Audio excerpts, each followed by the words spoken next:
Hello and welcome to this episode of Conversations on Wellbeing at Work, the podcast by Wellbeing at Work, featuring discussions with innovative HR and wellbeing leaders from around the globe. I'm John Brewer and I'm one of a team of authentic, purpose-driven and passionate people around the globe who work with Wellbeing at Work. You can find us on our website at wellbeingatwork.world. There you can find out about our global summits in 8 regions across the globe, our hub community of HR leaders, and our bespoke division that provides in-depth strategic masterclasses and workshops to our growing C-suite community. This podcast continues a tradition started in 2014 of delivering trusted and independent content from global experts so you can create successful wellbeing strategies that have proven results. And it's great today to welcome our guest. SerenaHuang is a leader in people analytics, but not just in people analytics. She's a thought leader across a range of issues related to human resources. She talks about HR technology, the future of work, ethical AI, employee experience, and mental health. She's got a popular course on people analytics on LinkedIn. She's lectured at Kellogg, Wharton, and Haas Business Schools. Recently published a blog on NAMI on mental health at work, and has a monthly newsletter From Data to Action, which I'd certainly highly recommend. She's going to be joining us at our San Francisco summit in March, and we're talking about measurement and well-being. But we're going to have a bit of a broader conversation today. And so welcome, Serena. It's really great to see you again. And I'd like us to kick off with a question, really, a sort of personal question of how you're doing. We want to just we start these shows with just a brief check-in with our speakers. So, give us a sense of how you're feeling. We're at the early part of the year. How you're feeling about 2023 and the prospects for work and health and well-being, etc., and also analytics, or really whatever comes to mind. Thank you, John, for having me, and Happy New Year to you. Thank you for the check-in question. I don't know if you know this. I actually ask my team this question every Monday, and it's now dubbed as the Serena Index on the team. I ask how people are doing, and then they give me a score between 1 to 10. So I would say, as a quantitative person, I'll give you a score. I am currently at 8, and I am feeling excited about challenges and opportunities in 2023. And also reflective a little bit. I think there's a lot of conversation still going on about what happened in 2022. That's a little bit on my mind still. So I want to move forward, and I also want to take time to reflect, because that's how we learn. So thank you for asking. Absolutely. How about you? How are you doing, John? Me, I'm curious. That's You're how curious. I am today. I'm Okay. curious, and I'm probably around a 7. I'm not maybe quite as energetic as you this morning.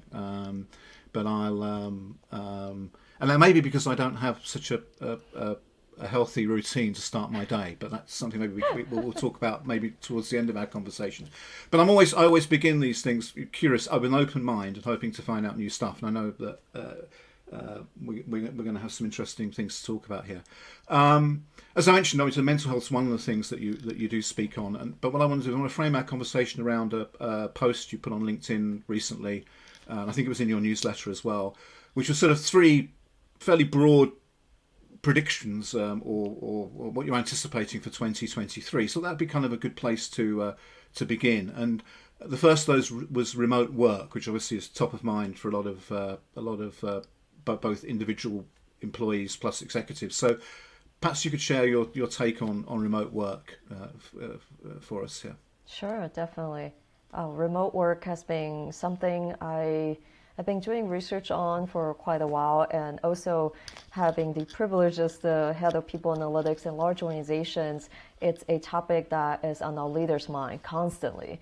Even before COVID, when remote work wasn't as prevalent, I started to hear conversations around, should we expand our talent pool by allowing more candidates who work remotely to apply for roles. So fast forward to almost 3 years into the pandemic, it is now very prevalent. We are still having debates.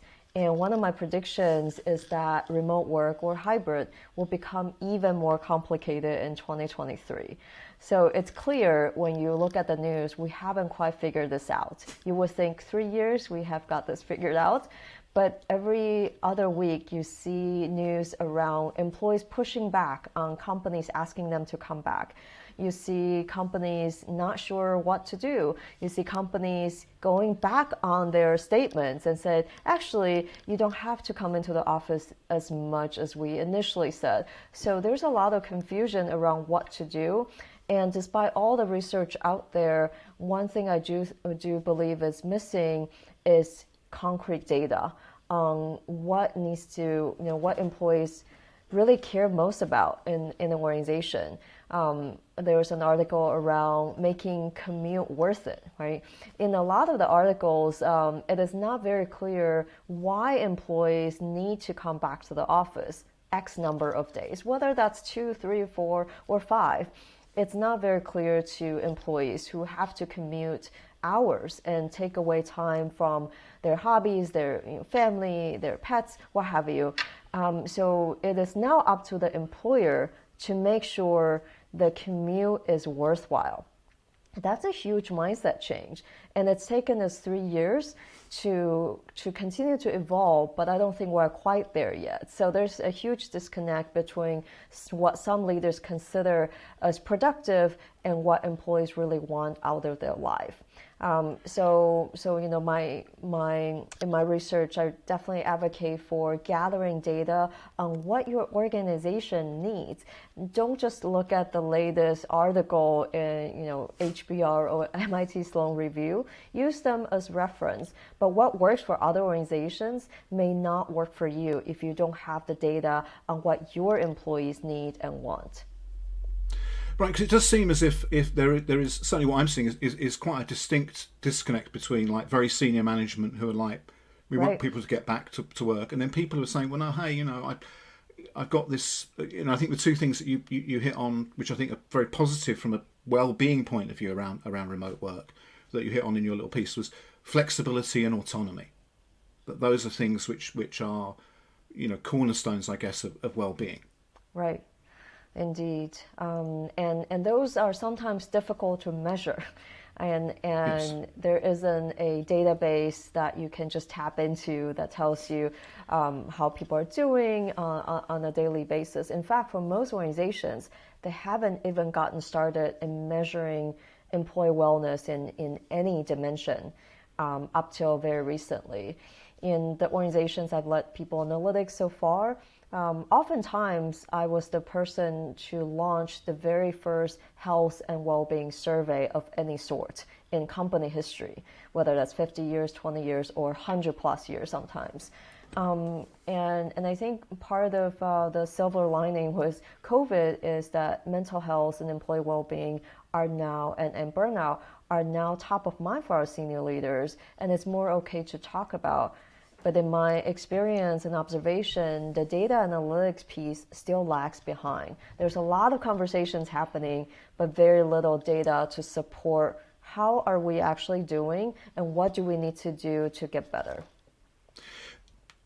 Agree, but there's also, I think, and I'd appreciate your opinion on this, because it just struck me as you were saying that.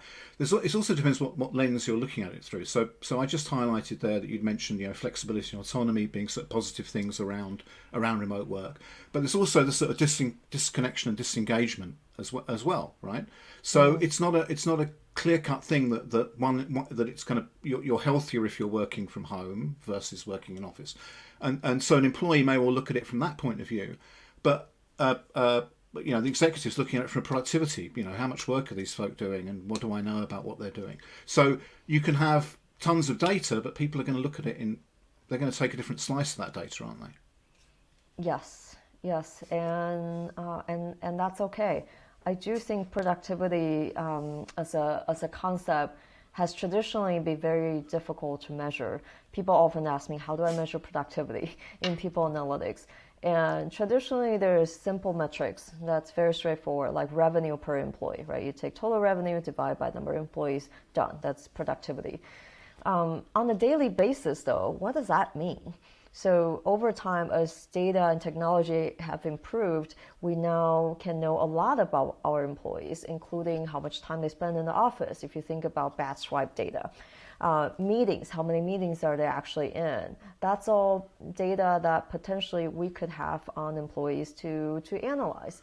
But ultimately, you want to focus on the business outcomes, right? So many companies, they might have KPIs, key performance indicators, and that ultimately should be how you measure productivity, as opposed to hours spent in meetings or hours present in an office and what have you. Because if you're in the office a lot, for example, if you're required to go in or if you choose to go in, yet you are not hitting any of your KPIs, how could I say that this is a productive employee if none of the KPIs are met? So I do think there's a shift now also in conversations towards more outcome, as opposed to time spent in, like I said, whether it's on Zoom meetings, Teams meetings, or in the office, and really focus on did you achieve what you set out to do? Yeah. Yeah. And I know there's a case up here with Shopify just last week announced a whole load of rules around no meetings on Wednesdays, no recurrent meetings, no meetings with more than 5 people. And I mean, when those kind of people are always, meetings are one of those things everyone sort of sees as being largely unnecessary in large part, and frustrating and not progressing stuff. But they seem to be devilishly difficult things to get rid of. Indeed. And I would say there's certainly productive meetings, and then there's unproductive meetings. Many people don't mind having productive meetings where they feel more connected to a colleague at the end of the call. I joke about this, but I'm also quite serious, is that I measure the success of a team meeting by how much laughter there is on that call. And just let that sink in for a moment, and think back to the last time you were in a serious business meeting where someone actually laughed. It's probably not that often. And we connect with people through real conversations, through learning about each other's lives, through making jokes, and people actually laugh, not because they have to and you are the boss, but actually it's funny. So how do we create those moments, even on virtual meetings, has been something on my mind. Yeah. Well, yeah, because I think, and I know, I don't know to what extent you've used it in your work, but I know one of the things that's gaining in momentum now is organizational network analysis. Yes. And looking at how people, and those sort of informal contacts that people make through sort of cross-functional meetings or bumping into people, etc., do have a concrete and measurable impact on performance and specifically innovation. Indeed. And I find it interesting because it speaks very much to a well-being issue, which is the connection issue, being connected. Yeah. So perhaps we should move on to, I know the second thing you highlighted in your sort of triumvirate of predictions around the future of work in the next year was the role of Gen Z and millennials, and the idea that they're going to gain greater influence and they're going to be pushing for things, and senior management's going to be faced with demands from this group that are maybe one that they didn't get from previous generations. So could you maybe sort of amplify that a little for us? Yeah, of course.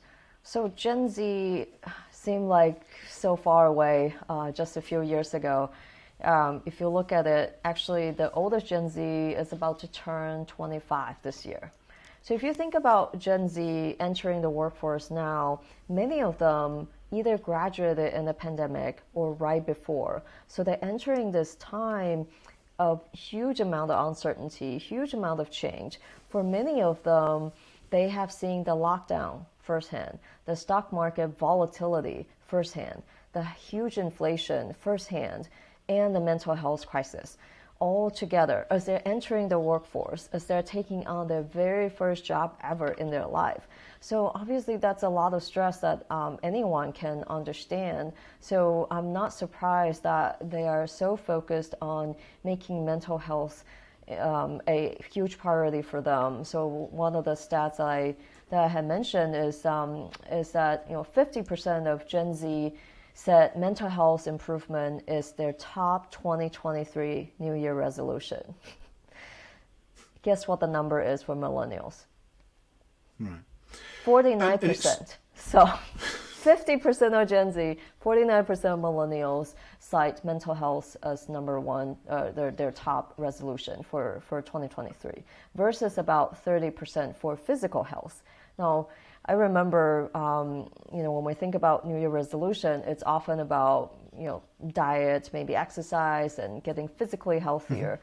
And this year, we're seeing a different trend, certainly with different generations, and also the environment has made it a huge focus, and it's very top of mind. Yeah. Well, I know there was a study out of Deloitte here in Canada about there was a fire in Western Canada a few years ago, and there was quite a large town that was pretty much destroyed. And they did a study on demand for mental health services in the town. And they found it rose quite dramatically as a result of this fire, as one would expect.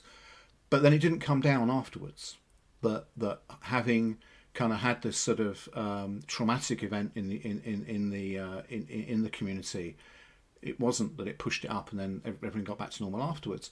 And I wonder whether we're seeing that with the pandemic. That the pandemic has been it's been extended. So I think you sort of and this sort of odd year of limbo that 2022 seems to have ended up being, that we've seen a heightened awareness. We're not going to see that drop, I don't think. Right. No, I think probably for another while that's going to remain really critical. And you see a lot of telemental health now, vendors out there, and I hear from colleagues and friends who are seeking to see a therapist citing 6 to 9 months wait. So there's definitely surge in demand, and there's a lot of need in multiple communities. I think the other concept that comes to mind when I think about the millennial and Gen Z research is this concept of work-life balance or work-life blend that we are seeing more and more of. And not that it's a brand new concept, or work-life integration, work-life blend, but you hear it and see a lot more tied to Gen Z, particularly, and to some extent millennials. And as I was thinking about why a little bit, I dig into the data some more, and you might find this interesting, is that Gen Z many of them have multiple hats, and now as someone who have multiple hats, I totally understand. So if you are a Gen Z, right, content creator part-time, and you have maybe a part-time job in a company, and then perhaps you also teach tennis. So you may have 3 sources of income and you wear multiple hats. Work-life balance doesn't make as much sense to you conceptually because you don't have a 9 to 5. It made a lot of sense when most people had a traditional 9 to 5 on how do I balance the 9 to 5 and something else. But when your life is segmented in this hypothetical example of 3 different income streams, how do you balance that? Well, that means you might enjoy the flexibility of being able to go to a doctor's at 10 a.m. as opposed to having to be in the office. But that also means you have to balance the shifts a little bit better on your own and be disciplined in how you manage your time and energy. That's a little bit different from a 9 to 5. So I think work-life blend for those people who have multiple gigs in the gig economy is going to continue to be something that we're going to talk about, and where we hopefully over time embrace and share best practices with each other in staying mentally and physically fit while balancing multiple gigs. I'm glad you mentioned that, and I'm glad you explained it to me, because someone posted on there was a post on LinkedIn yesterday. It was Jeff Bezos was saying, what a terrible idea work-life balance was, and really, we need work-life harmony. And I commented something along the lines, well, that's easy for him to say. Right. And I think that I think balance is an important. I think there is work and not work, right? And the poster described me as a hater for saying that, and I thought, well, I don't want to wade, I don't want to wade into this discussion in that forum, but it is interesting. I wonder whether it's an age thing. As a boomer, work-life balance is something that people have talked about and advocated for a long time. So I'm very attached to the term, and I'm maybe not seeing it quite as broadly as I should. I don't know. Yeah, no, I think it's words are important, and maybe there's beauty in the word balance that you are attached to, and I do think we need balance, but perhaps it's not so straightforward, right? It's not a 50-50 or 80-20. There's no clear cut, and your balance may be different than my balance. So I think it's just being honest with yourself. That's one of my resolutions, actually, is to be honest with myself when it comes to whether that's work-life integration or what have you, and be self-aware and actually be honest with myself on what that means. So when I need to take a break, when I can go full steam. So, It's I think that someone I was reading a while ago was saying, it's always going to be easier to answer, the boss's email on a Sunday afternoon than it is to take your kids to the movies on Tuesday.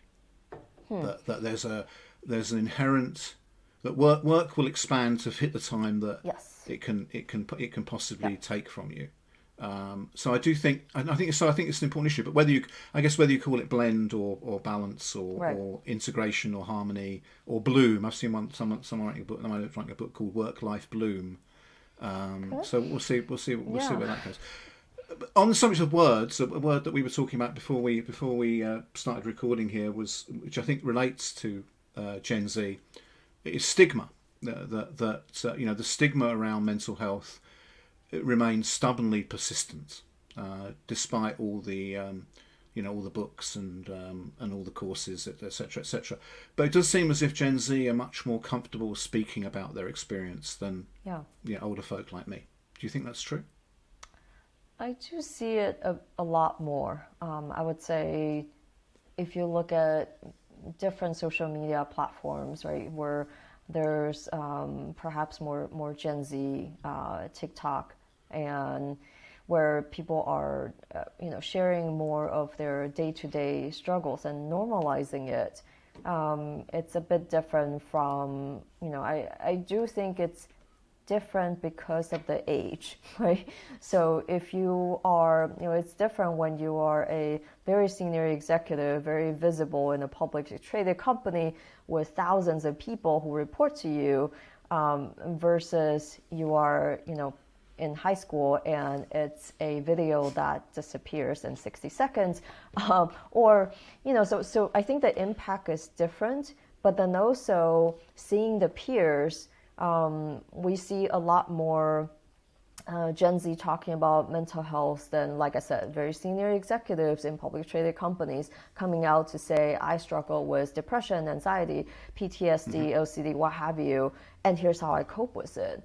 And until we normalize it further at the senior leadership level, it's going to be very difficult to talk about it at work. So I mentioned the platform differences because when we started to see one of the trends, as a recent graduate of the Creator Accelerator program on LinkedIn, I have lots of interesting stats. And one of the trends that we started to notice on LinkedIn, a professional platform, is people are talking about mental health over the past 2 years. And those posts actually do surprisingly well. That's not what the platform was designed for at all, but it's gaining traction. Why is that? And this is why I'm personally encouraging courageous conversations on LinkedIn. And candidly, when I share about mental health, when I share about loss and grief personally on LinkedIn, I had no intention of seeing that gain as, I didn't expect it to gain as much traction as it did, but it's resonating with people. And so I think there's a clear shift for professionals as well in multiple generations that this is something that needs to be talked about. And when someone shares that candidly, it doesn't remove the stigma immediately, but it's starting to normalize this as an okay topic to talk about sometimes. So yes, I see so many posts on LinkedIn which begin with something like, I know this is a professional platform, Yes. and I shouldn't be sharing this here, but I thought I'd mention that, and then there'll be some sort of life event that's happened that's had some, and then it gets like, 1,000 odd likes, and you look, there are other posts are getting like 5 or 6, and you think, well, clearly this stuff is resonating much more broadly, which I think is a good thing. So you think that part of it is that it is, as far as Gen Z is concerned and talking about these things, part of it is sort of it isn't that this generation is different to previous generations. It's just a life stage thing that once they, that as they work their way up the hierarchies and things, maybe they'll yet become, to be seen, right? Yet to be seen, right? That's the data I don't have. So for the same Gen Z who's talking about mental health struggles in 25 years from now, Yes. right? Yes. As the CEO of a company, are they still saying the same things? Now, I don't want to extrapolate there, but my hope is that mental health as a conversation topic becomes much more normalized in 25 years, that we do see that at the C-suite level, people are talking about it. And it's not limited to minorities. It's not limited to women. It's also men, right? Like men's mental health has gotten a lot of attention recently. That it's sometimes hard to tell whether or not men are struggling. And if they're less likely to seek help, if they have less supportive network who can talk about these kind of issues, then it becomes really challenging. So I do think there's a ton of work to be done, and I'm staying hopeful and optimistic on this, John. Yeah, no, I think if I may speak on behalf of all men for a few moments, that we find it harder to form those connections which give us permission to be vulnerable in that way. That when we gather as men, it's to fix a car engine or build a tree house or something Talk about sports, something like that. Yeah, rather than to kind of get to know each other, as it were. So that's something that we need to work on. Which we've sort of gone into the third of your predictions here, sort of organically around this sort of rising interest in mental health and I think specifically around sort of technology and things. So you and the measurement. So perhaps we could just touch on those things a bit briefly before we wrap up here. So as far as that mental health and the measurement piece in the workplace is concerned. Yeah, sure. Well, first, I don't want to give too much away because I do want everyone to come to the summit in March. We can give people a little sort of preview, little teaser of what to expect. So right. So like I said, employee health and well-being is a hugely important topic because people are your most important asset in an organization. Often also the most expensive. When people are not healthy, whether that's physically or mentally, because they're so connected, they're not going to be very productive. That's really simple.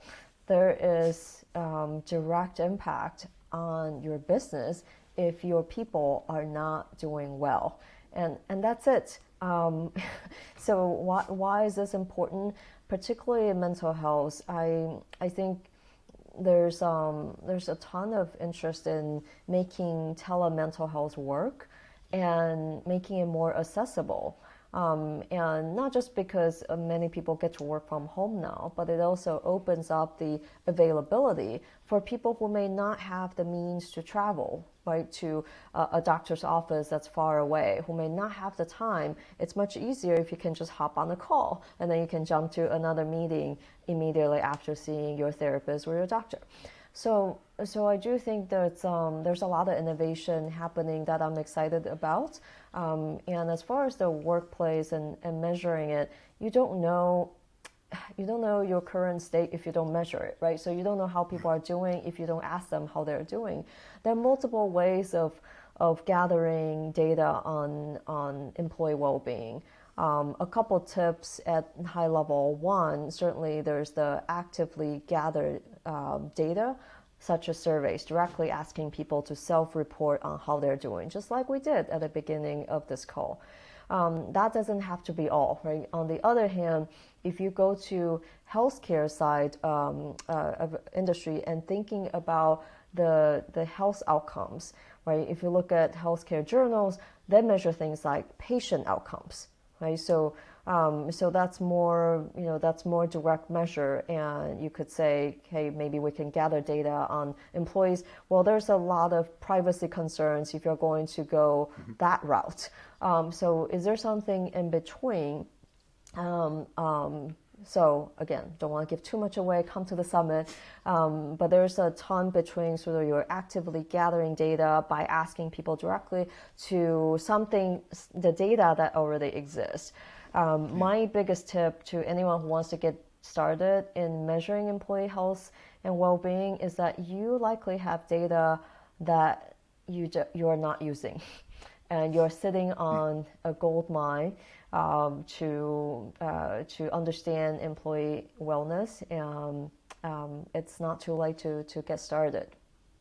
And I think one of the points you made, and it bogs on, I think there are still organisations out there doing this, that you can't just survey your employees once a year and then do sort of massive. No. You need to be, yes. It's a continuous process, right? Indeed. Yeah, and I have done anywhere from daily surveys to once a year, or been with organizations that have done anything in between.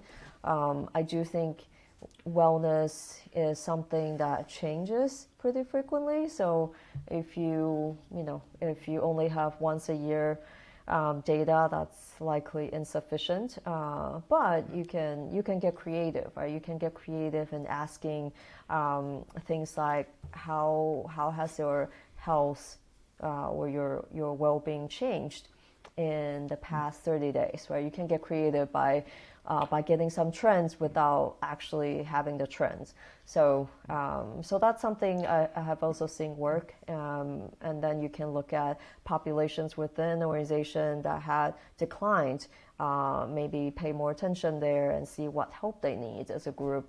You can see which organization has increased and reported higher well-being than before. See how they're treating, how they're treating their schedule or meetings differently. Perhaps there's a connection there. So definitely encourage anyone to just get started thinking about what outcome you want to improve, and it's never too late to get started. And of course, you could have a laugh-o-meter in your meetings as well to measure laughter. Exactly. That would be a good thing to think. Well, I look forward to March. We're going to be seeing you meeting on stage in March and hearing the sort of full version of that, and thanks for giving us a little teaser. Just to close, I'd like to, I began asking, how you were doing, and that brief check-in. To sort of check out, what I'd like to do is maybe ask what's, and I referenced a post you did recently about your morning routine, about how that sets you up for the day. Could you maybe share what's the one sort of piece of advice you'd give people, one thing that you do that would be that really is the sort of core of your own wellness practice? I'm sure there's lots of things, but pick one and share it with us so we can leave on that Sure. note. Yeah, I'm very much looking forward to meeting you in person in March as well.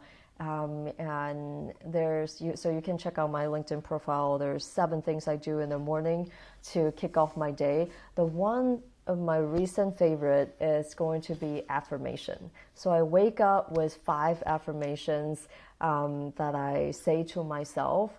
I don't even get out of bed. I just say them to myself in bed these days. So it could be a range of things like I am brilliant, I am smart, whatever you want to say, that is an encouragement to yourself. And if you want to take that to next level, you can say it to yourself in the mirror. And that's called mirror work for anyone who wants to look up what that means. And do it for 2 minutes a day as practice. It's going to be surprisingly difficult and uncomfortable for those of you who haven't done this before. And I find it very helpful. It just sets me up for success and in a much more positive mood for the rest of the day. Okay. Well, great. Well, thank you so much for joining us here today. I really appreciate you agreeing for the time for this podcast. Thanks for agreeing to speak in March at the event. I think that's going to be great. And thanks really for all that you share on LinkedIn, for being so, both providing, great sort of professional, sort of technical, analytical stuff, which I think is, becoming increasingly important in the workplace, but also the way you inject your own personal story into things and your willingness to share. So really appreciate that, and I look forward to our next conversation. Likewise, John. Thank you so much for having me. For those of you who want to get more content on my wellness-focused practices, I just started a YouTube channel. It's called Be Well with Serena. So check it out if you want meditation, yoga, all the good stuff there. Great. I will check that out as soon as we're done here. So thanks again. Thank Take care. you, John. Bye. You too.